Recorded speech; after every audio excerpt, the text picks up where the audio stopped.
पश्चिम बंगाल वक्फ की हिंसा की आग में जल रहा है। वक्फ संशोधन अधिनियम के खिलाफ राज्य के विभिन्न हिस्सों में विरोध प्रदर्शन और अशांति की खबरें सामने आई। सबसे खराब स्थिति मुर्शिदाबाद में है। शमशेरगंज, धुलियान, सूती और सहित कई स्थान पर हिंसा हो रही है। सरकारी संपत्ति की तोड़फोड़ और आगजनी की गई। अशांति राज्य के बाकी हिस्सों में भी फैल रही है। बंगाल में हिंसा में अब तक 3 लोगों की जान जा चुकी है। हिंसा से मुर्शिदाबाद के आम लोग भयभीत हैं। ऐसे में सवाल उठता है कि इस अशांति के पीछे कौन है? यह विरोध प्रदर्शन क्या केवल वक्फ के खिलाफ है, या फिर इस हिंसक प्रदर्शन के पीछे बांग्लादेश के कट्टरपंथियों का कनेक्शन है? बता दें कि मुर्शिदाबाद की सीमाएं बांग्लादेश से सटी हुई है। मुर्शिदाबाद में अवैध घुसपैठ और तस्करी के आरोप लगते रहे।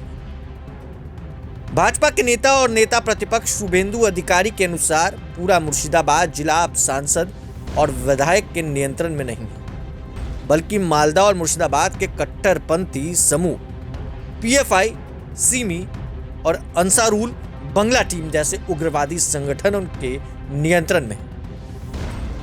राज्य में एक ही दिन में 118 लोगों को गिरफ्तार किया गया। मुर्शिदाबाद के सूती, धुलियान, शमशेरगंज और जंगीपुर की तस्वीरें देखकर यह स्पष्ट है कि एक खास ताकत अशांति पैदा कर रही है। एक बड़ा वर्ग पुलिस के साथ झड़प में शामिल है। वो वही लोग हैं जो तोड़फोड़ का कारण बन रहे हैं। हालांकि स्थानीय लोगों का कहना है कि झड़प में शामिल लोग मुख्य जुलूस का हिस्सा नहीं थे। वक्फ विरोधी मार्च समाप्त होने के बाद कुछ अलग थलग लोग हिंसा फैला रहे हैं। वो पुलिस पर पत्थर फेंक रहे हैं, बम फेंक रहे हैं और लूटपाट कर रहे हैं। उनके व्यवहार को देख लगता है कि हमलावर पेशेवर अपराधी हैं। यहीं पर सवाल उठता है कि आम लोग तो बम लेकर जुलूस में नहीं निकलेंगे।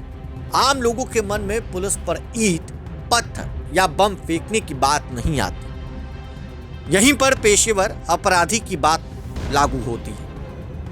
यहां तक कि जिन इलाकों में अशांति फैल रही है, वहां के निवासी भी उन्हें हिंसा में शामिल पहचानने वाले लोग असमर्थ हैं। कई ग्रामीणों का कहना है कि वो उन्हें नहीं जानते। बंगाल के साथ साथ देश में पहले भी एनआरसी और कृषि कानून के खिलाफ आंदोलन हुए हैं, लेकिन वहां भी आम लोगों पर हमला नहीं हुआ।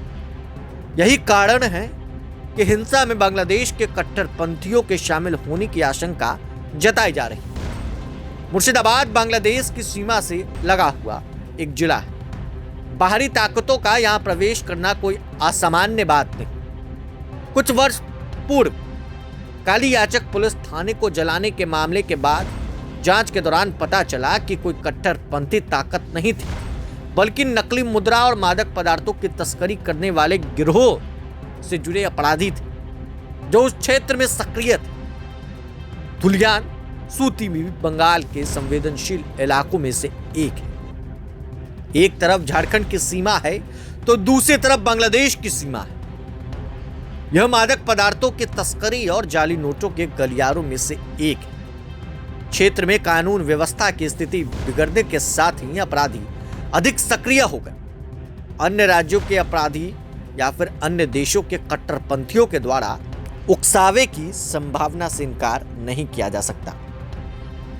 और यही वजह है कि लोग बांग्लादेश से नाम जोड़कर इस हिंसा का देख रहे हैं। तमाम अपडेट्स के लिए बने रहें प्रभात खबर के साथ। शुक्रिया। प्रभातखबर.com, विश्वास वही, रफ्तार नहीं।